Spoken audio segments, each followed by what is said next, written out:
Hi students, let us see this video. Phase stands for catalyst. Phase stands for catalyst என்னன்னு தெரிஞ்சுக்கிறதுக்கு முன்னாடி some basic பார்க்கலாம். Miscible and immiscible. Miscible liquids பார்த்தீங்கன்னா two liquids வந்து அது டிஃப்ரெண்டான டூ லிக்விட்ஸ் வந்து மிஸ்சிபிள் ஆகணும், ரெண்டும் மிக்ஸ் ஆகுதுன்னா அது வந்து மிஸ்சிபிள் லிக்விட்ஸ் அப்படின்னு சொல்லுவோம். அது இம்மிசிபிள் லிக்விட்ஸ்னால் ரெண்டுமே மிக்ஸே ஆகக்கூடாது. இம்மிசிபிள் லிக்விட்ஸ் பார்த்திங்கன்னா அது கெரோசின் வாட்டர்னு சொல்லலாம்.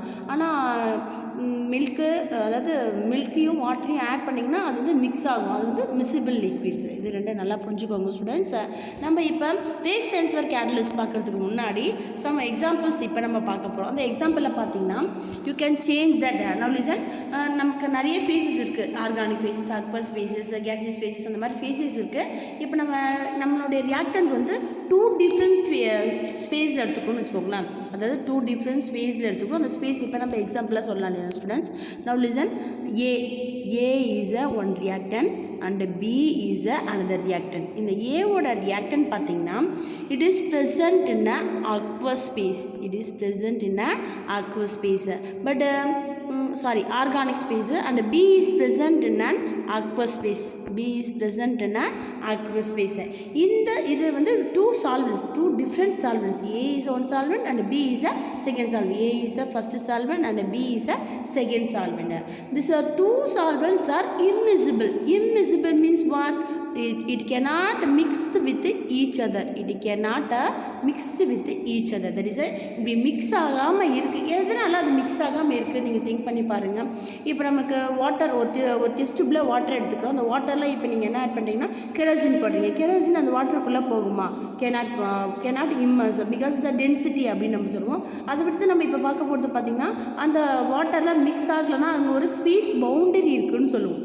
அதாவது ரெண்டு சால்வெண்ட்டுக்கும் பிட்வீனில் ஒரு ஸ்பேஸ் பவுண்டரி இருக்கும். இப்போ ஒரு சால்வெண்ட் ஃபஸ்ட்டு இருக்கும், செகண்ட் சால்வெண்ட் அந்த ஃபஸ்ட்டு சால்வெண்ட்டுக்குள்ளே இம்மர்ஸ் ஆகணும். அதுதான் மிஸ்சிபிள் லிக்விட்ஸ் அப்படின்னு நம்ம சொல்லுவோம். ஆனால் இந்த டூ டிஃப்ரெண்ட் சால்வெண்ட்டுமே டிஃப்ரெண்ட் ஸ்பேஸில் இருக்குது. ஆனால் இட் கேனாட் இம்மிசிபிள், அதாவது ரெண்டுமே மிக்ஸ் ஆகலை. அப்படி மிக்ஸ் ஆகாமல் இருந்தால் ரியாக்ஷன்ஸ் ஃபாஸ்ட்டாக நடக்குமா? It is impossible. அப்போ ரியாக்ஷன்ஸ் நமக்கு நடக்கணும், நம்பர் ஆஃப் ப்ராடக்டோட வேல்யூ இன்க்ரீஸ் ஆகணும். அப்போ நம்ம கூட புட் சம் கேட்டலிஸ்ட், அப்போ கண்டிப்பாக நம்ம கேட்டலிஸ்ட் போடணும். அப்போ கேட்டலிஸ்ட் போட்டாலும் அந்த டூ டிஃப்ரெண்ட் ஸ்பேஸில் அந்த கேட்டலிஸ்ட் வந்து ரியாக்ட் பண்ணணும். அப்போ நம்மளுடைய கேட்டலிஸ்ட் எப்படி இருக்குன்னு பார்த்தீங்கன்னா இஸ் போத் மீடியமாக இருக்கணும். அதாவது அக்வஸ் மீடியத்துலேயும் இருக்கணும், ஆர்கானிக் மீடியத்துலேயும் ப்ரெசென்ட் ஆகிருக்கணும். அந்த மாதிரி கேட்டலிஸ்ட் தான் இப்போ நம்ம இங்கே யூஸ் பண்ண போகிறோம். அதுதான் நம்ம ஃபேஸ் ட்ரான்ஸ்ஃபர் கேட்டலிஸ்ட்னு சொல்லுவோம். அந்த ஃபேஸ் ட்ரான்ஸ்ஃபர் கேட்டலிஸ்ட்டில் பார்த்தீங்கன்னா இப்போ நான் வந்து ஆல்ரெடி ஆகிட்டோம்னா ரெண்டு சால்வெண்ட் எடுத்துருந்தோம், ஏபி. இந்த ரெண்டு சால்வெண்ட்டு கூட இப்போ நான் என்ன பண்ணுறேன்னா இப்போ புதுசாக ஒரு இசட்னு வச்சுக்கோங்களேன். இப்போ நான் இசட்ன்ற ஒரு அனதர் ஒரு நியூ சப்ஸ்டன்ஸை ஆட் பண்ணுறேன். அப்போ நியூ சப்ஸ்டன்ஸ் ஆட் பண்ணுறப்ப இந்த ஃபஸ்ட்டு சால்வெண்ட்டு செகண்ட் சால்வெண்ட்டோட இம்மிசிபிள் ஆகும், இந்த செகண்ட் சால்வெண்ட் ஃபஸ்ட்டு சால்வெண்ட்டோட இம்மிஸ் ஆகும். அப்போ ஃபேஸ் பவுண்ட்ரி என்ன ஆகும்? லோ ஆகிடும், அதாவது மிக்ஸ் ஆகிடும். சொல்யூஷனே அங்கே மிக்ஸ் ஆகிடும். அப்போ சொல்யூஷன் மிக்ஸ் ஆகிறப்ப என்ன நடக்கும்னா ரியாக்ஷன் ஃபாஸ்ட்டாக நடக்கும். அப்போ நெக்ஸ்ட் ஒன் ஸ்டூடெண்ட்ஸ், இப்போ இந்த மாதிரி ரெண்டு ஸ்பேஸ்லேயும் மிக்ஸ் ஆகிற கேட்டலிஸ்ட்டாக நம்ம இப்போ எடுக்கணும், அனதர் ஒன் தேர்ட் சால்வெண்ட்டாக நம்ம எடுக்கணும்னா இட் இஸ் ரேராக தான் கிடைக்கும். It is very expansive. அப்போ இதை யூஸ் பண்ணி நம்ம நிறைய ப்ராடக்டை ஈல்ட் பண்ணணும், அதாவது இண்டஸ்ட்ரியல் ஓரியண்டாக நம்ம நிறைய ப்ராடக்டை ஃபார்ம் பண்ணணும் அப்படின்னா இட் இஸ் வெரி டிஃபிகல்ட்டு. அதை யூஸ் பண்ணுறதுக்கு நம்ம என்ன பண்ணுறோன்னா ஒரு சின்ன மெத்தடை யூஸ் பண்ண போகிறோம். அந்த மெத்தடில் தான் நம்ம ஸ்பேஸை ட்ரான்ஸ்ஃபர் பண்ண போகிறோம், அதாவது கேட்டலிஸ்டோட ஸ்பேஸை ட்ரான்ஸ்ஃபர் பண்ண போகிறோம். எப்படி ட்ரான்ஸ்ஃபர் பண்ண போகிறோன்னு பாருங்கள். நம்ம நல்லா லிசன் பண்ணுங்க ஸ்டூடெண்ட்ஸ். நம்மளுடைய கேட்டலிஸ்ட் பாருங்கள். இந்த ஃபேஸ் ட்ரான்ஸ்ஃபர் கேட்டலிஸ்ட்னால் என்னென்னு இப்போ பார்க்கலாம். இப்போ பாருங்கள், now the phase transfer catalyst or PTC, ஜென்ரலாக என்னன்னு சொல்லுவோம்னா PTC சொல்லுவோம். It is a catalyst that facilitates the migration of a reactant from one phase into another phase where the reactions occurs. ஒரு ரியாக்ஷன் நடக்குது, அந்த ரியாக்ஷன் நடக்கிறப்ப நம்மளுடைய reactant மாலிகூல்ஸும் வந்து மிக்ஸ் ஆகணும். அப்படி மிக்ஸ் ஆச்சுன்னா யூ காட் ஃபார்ம் ஒன்று ப்ராடக்ட். அந்த ப்ராடக்ட் வந்து இஸ் த ஹையஸ்ட் ப்ராடக்டாக இருக்கும். இந்த ரியாக்ஷனை பாருங்கள், எக்ஸாம்பிள் பாருங்கள். Example for the substitutions of chlorine ions, அதாவது nucleophilic substitution of nucleophilic alkyl substitution reactions இப்போ நம்ம பார்க்குறோம் ஆர்கானிக்கில். இங்கே பார்த்தீங்கன்னா குளோரைட் அயான் இருக்கும், சைனைட் அயான் இருக்கும். திஸ் அல்கைல் குளோரைட் பார்த்தீங்கன்னா ஆர்கானிக் ஃபேஸஸில் இருக்கும், சோடியம் சைனைட் பார்த்தீங்கன்னா அக்வஸ் ஃபேஸில் இருக்கும். இப்போ ஸ்மால் சேஞ்சஸ் இப்போ இங்கேருந்து இதை நம்ம கன்வெர்ட் பண்ணுறோம். இப்போ இந்த சப்ஸ்டிட்யூஷன் ரியாக்ஷன் நம்ம சொன்னோம் இல்லைங்களா, சப்ஸ்டிட்யூஷன் ரியாக்ஷன் நம்ம சொல்கிறப்ப நமக்கு என்ன கிடைக்கும்? சப்ஸ்டிட்யூஷன் ரியாக்ஷன் சொன்னோம் இல்லையா, சப்ஸ்டிட்யூஷன் ரியாக்ஷன் சொல்கிறப்ப நமக்கு இங்கே என்ன கிடைக்குன்னா, இந்த சிஎல் வந்து இந்த சிஎன்னை சப்ஸ்டியூட் பண்ணோம், அதை ரீப்ளேஸ் பண்ணோம். அப்படி ரீப்ளேஸ் பண்ணுறப்ப நமக்கு என்ன கிடைக்குதுன்னு பார்த்தீங்கன்னா alkyl cyanide and sodium chloride கிடைக்கும். This are both are same different phase. Organic phase first one and second one பார்த்தீங்கன்னா aqueous phase. After formation of the ப்ராடக்ட்லேயும் நமக்கு ஆர்கானிக் ஸ்பேஸும் அக்வஸ் ஸ்பேஸும் கிடைக்கும். இது வந்து நம்ம ஜென்ரலாக பார்த்தோம். அதுவே நம்ம ஒரு ஸ்பெசிஃபிக்காக ஒரு காம்பவுண்டாக யூஸ் பண்ணி பார்க்கணும்னா இப்போ நம்ம 1-குளோரோ ஆர்கேனை யூஸ் பண்ணுறோம்.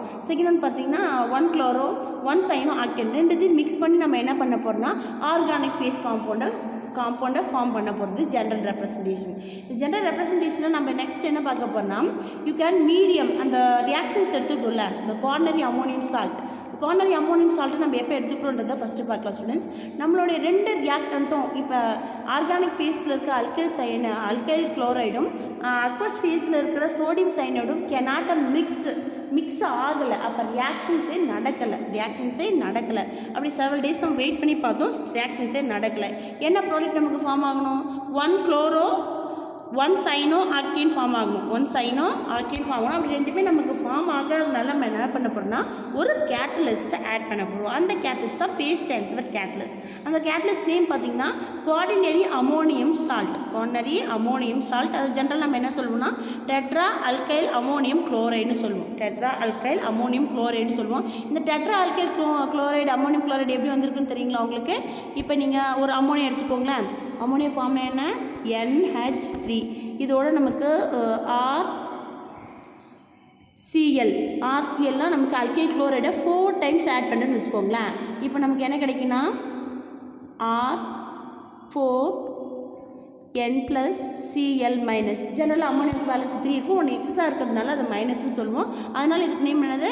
குவார்னரி அமோனியம் சால்ட் அப்படின்னு நம்ம சொல்லுவோம். இந்த குவார்னரி அமோனியம் சால்ட்டை ஆட் பண்ணுறோம். அப்போ ஆட் பண்ணுறப்ப நமக்கு என்ன கிடைக்குன்னா இந்த ரியாக்ஷனில் இந்த குவார்னரி அமோனியம் சால்ட் ஆட் பண்ணுறப்ப இந்த ரியாக்ஷன் என்ன பண்ணுதுன்னா நமக்கு வித்தின் ஒரு 2 hours அது 3 hours நமக்கு என்ன கிடைக்குன்னா 1-சைனோ ஆர்கேன் கிடச்சிடும். எப்படி கிடைக்குதுன்னா பிகாஸ் நம்மளுடைய குவார்னரி அமோனியம் சால்ட் பார்த்திங்கன்னா போத்த மீடியத்தில் இருக்கும், ஆர்கானிக் மீடியத்தில் இருக்கும், அக்வஸ் மீடியத்தில் இருக்கும். அப்போ இந்த ஆர்கானிக் ஸ்பீசிஸில் இருக்கிற அல்கைல் குளோரைட இந்த குவார்னரி அமோனியம் கேட்டலிஸ்ட் என்னாகும் ரியாக்ட் ஆகி நமக்கு ஒரு 1-சைனோ ஆர்கேன் என்ற ப்ராடக்டை கொடுத்துடும். அப்போ கொடுத்ததுக்கப்புறம் நமக்கு என்ன கிடைக்குதுன்னு பாருங்கள். This sodium. அப்போ நெக்ஸ்ட் ரிமைனிங் இருக்கிற சோடியம் சைனைடோட ரியாக்ஷன் நடக்கணும் இல்லைங்களா? அப்போ நடக்கிறப்ப நமக்கு என்ன பண்ணணும்னா இதில் ஒரு ஸ்பெஷல் கேரக்டர்ஸ் இருக்குது. என்ன கேரக்டர்ஸ்னு இப்போ பார்க்கலாம். இந்த போத் சார்ஜ் இருக்குல்ல, 2 சார்ஜஸ் இருக்குல்ல, இதில் பார்த்தீங்கன்னா இந்த குளோரைடு அயன் பார்த்தீங்கன்னா இட் இஸ் அன் ஹைட்ரோஃபிலிக் எண்ட்ஸ்னால் வாட்டர் லைக்கிங் குரூப்ஸு. அதுவே இஸ் அல்கைல் இருக்குது இல்லைங்களா, அல்கைல் பார்த்தீங்கன்னா ஹைட்ரோபோபிக் குரூப்ஸ்.